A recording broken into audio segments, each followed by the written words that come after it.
Stalling, plateauing, or even gaining weight is such a hot topic in the weight loss community, especially if you had weight loss surgery. As someone who has had many stalls during their own weight loss surgery journey, I have a couple tips and tricks that can help get you through this stressful time.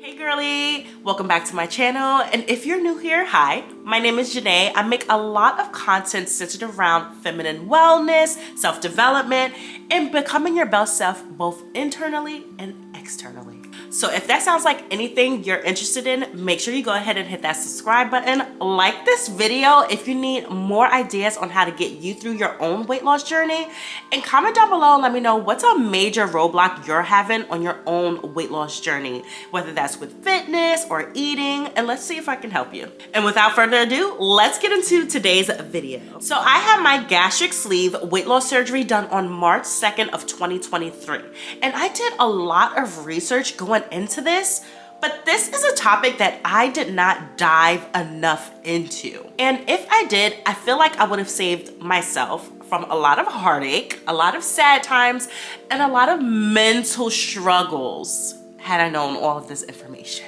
First, let's chat about what is a stall on your weight loss surgery journey. A stall is just another word for a plateau. Stalling is when you have little to no weight loss and you might even gain just a little bit of weight. Contrary to popular belief, stalling is quite common, especially for us who has weight loss surgery. It's gonna happen multiple times during that first year, and from my experience and what I've seen on the TikTok community, it seems like a lot of people are stalling between that 3 to 6 week post-op period, 3 months, 6 months, 9 months. The closer they get to their weight goal and the further they get out from their surgery. Again, stalling is quite common, and here's some things to consider if you are going under a stall. For that first 1 to 2 months post-op, you're gonna be moving through the different food stages. If you had a pre-liquid diet before your surgery, you're gonna be on liquids for a month, maybe even up to 6 weeks. Some people have had to do their liquid diet for a month before their surgery. Me personally, I had to do it for 2 weeks. So that's 2 weeks of pure liquids before surgery.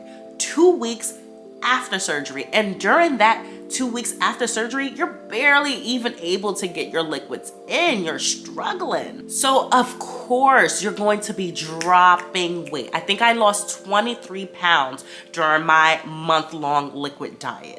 As you're moving through the food stages, the food is getting thicker, it's getting more denser. You're going from puree to soft food to eventually solid foods. Of course, you're gonna be stalling on your weight because you're going from liquids to solids. That alone in itself is going to make your weight slow down just a little bit. Give your body time to adjust to the food stages that you're moving through. At about 3 months post-op, I see a lot of people are stalling. Again, they're getting used to the solid foods again. They might be incorporating working out, and they've lost probably 30 to 50 pounds. Of course you're stalling. Your body is like, hey, hold up. What are we doing here? Something to remember. Weight loss is not a natural thing for the body. It's fighting against its natural homeostasis and everything that's keeping it alive. Weight loss is not a thing that's going to keep the body alive. So even with your tool of weight loss surgery, it's still going to go back to its original stages of just trying to keep you alive and surviving until it figure out what is your body doing. So give your body time to adjust. As you're getting further out from your weight loss surgery, or you're getting closer to your weight loss goal, of course, you're not gonna be dropping those 10, 15 pounds like you was doing in the beginning. I stopped dropping those big numbers at 3 months post-op. I went from 10 pounds every month to about an average of 5 to 7 to about an average of 3 to 5.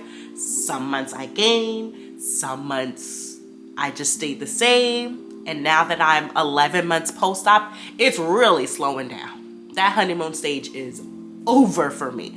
And that's the thing. Some people's honeymoon stage may last up to a year or 18 months. Some will stop at 6 months. You just don't know how your body is going to react to your tool. So now that we know what a stall is, why it happens, and how common it is, let's figure out if you're truly in a stall. Everyone gets fixated on the scale. Trust me, I understand, I get it. But we get so fixated on that scale when there are so many other ways to track our weight loss. The scale is one way, but here's a few other ways that you can track your own weight loss that might be more beneficial than getting on that scale every single day. Get a measuring tape. I measure my neck, my arms, my chest, my waist, my abdomen, my hips, both thighs, both calves. I'm measuring it all to see the difference. And trust me, there is a big difference. Take progress pictures and videos. And not only that, have someone else take pictures and videos of you as you're moving through this journey. Because I find that when I'm taking my own selfies or even setting up the camera to take my own pictures, it's like looking in a mirror. I can see it. But when it's from someone else's eyes and someone else's perspective and angles, I can see things a lot differently. I can see what other people are looking at. And so take different types of perspective when it comes to your pictures and your videos. Pay attention to your clothing sizes. Keep an outfit or two from your biggest size. A pair of jeans. A lot of people like to keep that pair of jeans that they can fit into one leg when it gets smaller, or that dress. Have a couple of big items and also have a couple of small items that maybe you held on to from your smaller days, or just, a dream dress or whatever the case may be that you want to fit into, and take pictures in those and see how it's starting to fit on you. I personally did not start buying new clothes until the summertime. So yeah, about 3-4 months post-op, and even then I wasn't buying a lot of clothes, but I saw the difference, I feel like almost immediately, more so than the scale. I went from a 3X top, 2X bottom to a large, it felt like almost instantly. And now I'm in a medium. I am comfortably sitting at 188 and I'm in a medium. We also need to focus on our non-scale victories, because trust me, when you sit down and think about it, there are so many. I'm actually gonna be doing a year worth of non-scale victories in March when I do my 1 year post-op video, because what I realized in this journey, once I stopped being fixated on the scale, I realized there were so many non-scale victories I had. Just to give you a few, the fact that I can see my veins in my hands and I'm an easy poke when I go get my blood drawn. Those little things matter. My blood pressure cuff, I'm not in the red size, the big extra large size. I'm in the blue size, which is the long, the regular long. Like, those little things matter to me. So pay attention to all of your little non-scale victories and don't take for granted for that, because I'm truly thankful for my non-scale victories. So now that we know what a stall is and how to determine if we're truly in a stall, let's talk about how to break a stall, okay? Because we all want to know, how can we break the stall? Instead of thinking about a cut or doing a pouch reset, you actually might need more of things. So here's a few things that you may need more of. Drink more water. You need to start increasing your water and staying consistent with it. Says the queen who does not drink more water and stay consistent with it. But trust me, I see a difference when I am staying on top of my water versus when I'm not. Do more cardio. Now your body is going to eventually get used to those small amount of calories you're doing and whatever walking you're doing. It may be time to up the ante a little bit. It may be time to step up your cardio and do a little bit of more high intensity training, or work out if you haven't been working out. Realize that muscle weighs more than fat. So weight training is not a bad thing. But if you're going to be weight training, then you really need to focus on other ways to track your weight loss that's not the scale, like your tape measurements, because this is gonna show you your inches and how lean you're starting to get. You're only gonna get that through like a body fat scan or paying attention to your inches. Eat more. And yes, I said it, and that is a very scary thing to say to someone who has had issues with controlling how much they ate. I mean, obviously we know how to eat more. Why did we end up getting weight loss surgery in the first place? It's because we were probably overeating. So I get it. It may be a scary thing, but you've been spending months on focusing on protein, fruits, vegetables, water, and that's it. Probably barely getting some carbs in. It may be time to not only eat some more protein, but also eat carbs that are packed in fiber. Not only is it gonna keep your body satiated, you're gonna give your body the fuel that it needs, that it's been lacking for the last few months, to help you get through those workouts that you're doing more of. And the combination of fiber and water is also gonna help push things through, and you're gonna be losing weight. You probably haven't been losing any weight because you haven't had a proper bowel movement in some time now. And the only way you're gonna do that is by upping your fiber and upping your water. And speaking of protein, stop relying on protein shakes. It's time to start eating your protein. I made a TikTok on this, which if you're not following my TikTok, go ahead and follow me. But I made a video on this and I had the community up in an uproar. But if you're finding that you're a little bit hungry, you're not really satiated, you're drinking these protein shakes and it's not doing anything for you, it's probably time to start eating that 30 grams of protein that was in that shake. And you may end up feeling better.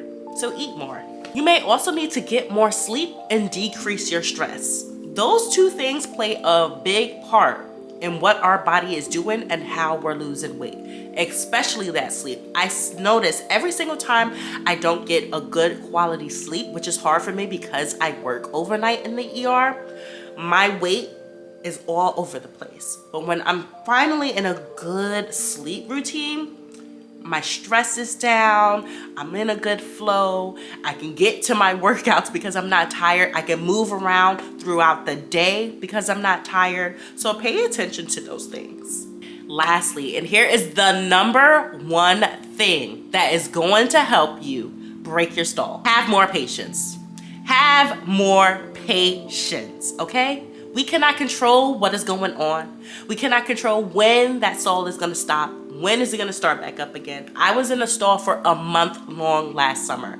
I had no choice but to be patient because I was adding to my own stress, and I just talked about stress. We need to give our body grace and allow it to regroup from the very traumatic thing that we just put it through. Because not only did we have surgery to get rid of the weight, we're losing it so rapidly. And we didn't gain that weight as rapidly as we're losing it. We did not gain that weight in 6 months, yet we expect to drop the weight in 2.5 seconds. It's not gonna work like that, sis. It's not. Be patient. I have had some type of stall since month 3, every single month. And trust me, it is so stressful and defeating sometimes, and I get it. And I feel like I had to learn the hard way, and I had to learn how to protect my own mental health because I started hating my journey. And you cannot hate your way into loving your body. Let me say that again. You cannot hate your way and negative self-talk into loving your body.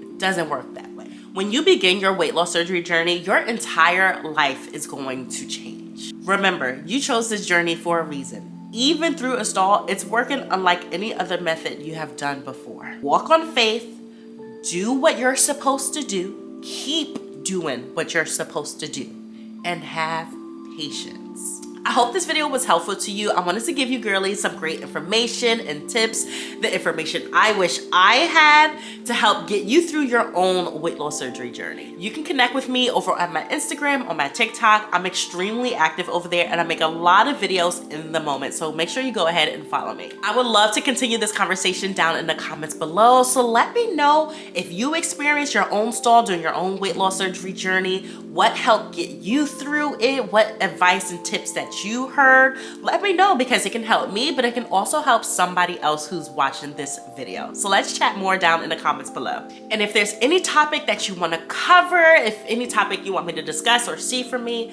request it down in the comments below. If you enjoyed this video, make sure you give it a big thumbs up, share it with somebody who needs it, subscribe if you're not already, and hit that bell icon. That way you're notified every single time I post a new video. I hope you ladies have a great day, and I'll see you in my next video. Bye, girlies.